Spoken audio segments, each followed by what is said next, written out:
భక్తిపరులుగా ఉంటే మనకు లాభం ఏంటి అనే విషయాల్ని తన వాక్యమైనటువంటి పరిశుద్ధ గ్రంథం ద్వారా మనకి బయలుపరుస్తూ ఉన్నాడు. మరి మనం అందరము భక్తిపరులమేనా? హల్లెలూయా. భక్తిపరులమేనా? అయితే భక్తి అంటే ఏంటో, ఏమిటి భక్తి అంటే?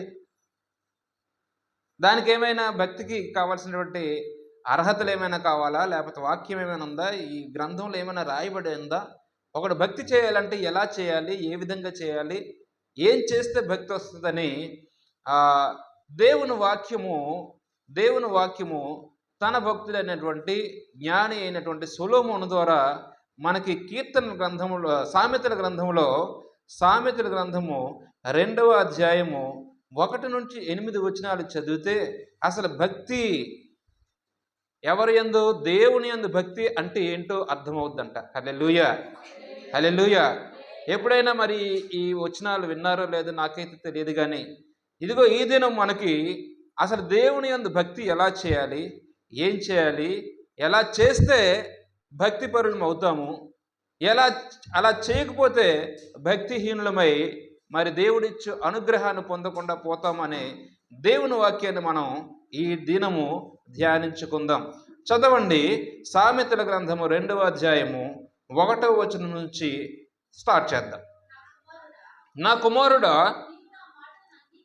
నీవు నా మాటలను అంగీకరించి నా ఆజ్ఞలను నీ యొద్ద దాచుకుని ఎడలా, జ్ఞానమునకు చెవియొగ్గి హృదయపూర్వకముగా వివేచనను అభ్యసించిన ఎడల, తెలివికై మొరపెట్టిన ఎడల,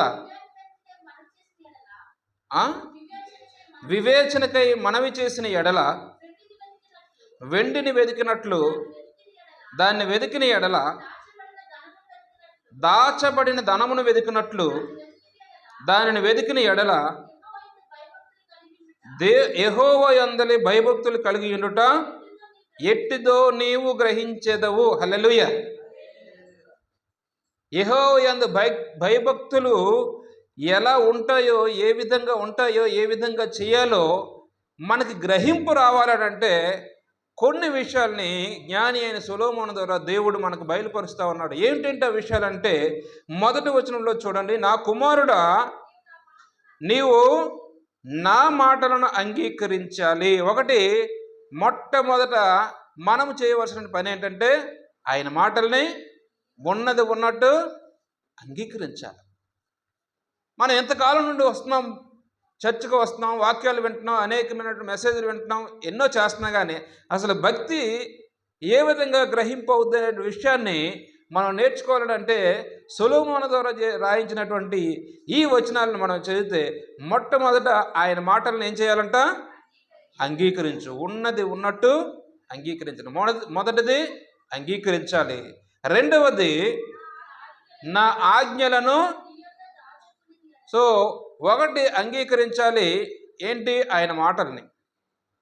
రెండవది ఆయన ఆజ్ఞల్ని దాచుకోవాలంట. ఏం దాచుకుంటారు మనుషులు? ఒకటది డబ్బు అయితే దాచుకుంటారు, బంగారం అయితే దాచుకుంటారు, వెండి దాచుకుంటారు, సిగ్గు దాచుకుంటారు, ఇంకా స్వాస్థ్యాన్ని దాచుకోవలసినటువంటి స్వాస్థ్యం కానీ, లేకపోతే ధనము కానీ, లేకపోతే భాగ్యం కానీ ఏమైనా ఉంటే వాటిని దాచుకుంటారు. అయితే దేవుని వాక్యం ఏం చెప్తుందంటే, నా ఆజ్ఞలను దాచుకో. ఇనుప పెట్టెలో, నీ హృదయం అనేటటువంటి ఇనుప పెట్టెలో నా ఆజ్ఞలను నీవు దాచుకోవాలి. ఒకటి, మాటలను అంగీకరించాలి. రెండవది ఆయన ఆజ్ఞలను దాచుకోవాలి. ఈ బైబిల్ని అలా బీరువాలో పెట్టిస్తే దాచుకున్నట్టే కదా. సో అలాగైతే మనకి భక్తి అబ్బుద్దా? సో అలా చేసేవాళ్ళు చాలామంది ఉన్నారనమాట.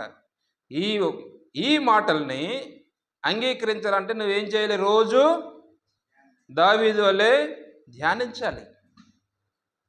రోజు ఈ మాటల్ని ధ్యానిస్తూ ఉండాలి, ఈ మాటల్ని అంగీకరిస్తూ ఉండాలి, ఈ ఆజ్ఞల్ని నీ యొద్ద దాచుకోవాలి. ఎందుకు ఆజ్ఞలను దాచుకోవాలని అంటే, నీవు బయటికి వెళ్ళినప్పుడు, ఇంటిలో ఉన్నప్పుడు, నీ ఉద్యోగంలోను, నీ పనిలోను, నీ సమస్త విషయాల్లో కూడా ఏ సందర్భం నీకు వచ్చినా పాపము చేయవలనటువంటి ఆశ కానీ, పాపం చేయాలనేటటువంటి చేయించేటటువంటి ఒక ఒత్తిడి కానీ నీ మీద వచ్చేటప్పుడు వెంటనే నీకు ఆజ్ఞ గుర్తొచ్చి ఆ పాపం చేయకుండా నీవు ఉంటావు.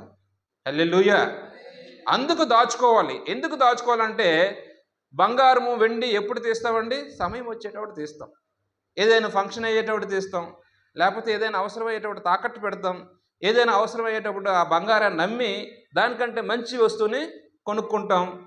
లేదనంటే మన పిల్లలకి స్వాస్థ్యంగా ఉంచుతాం. అంతే కదా.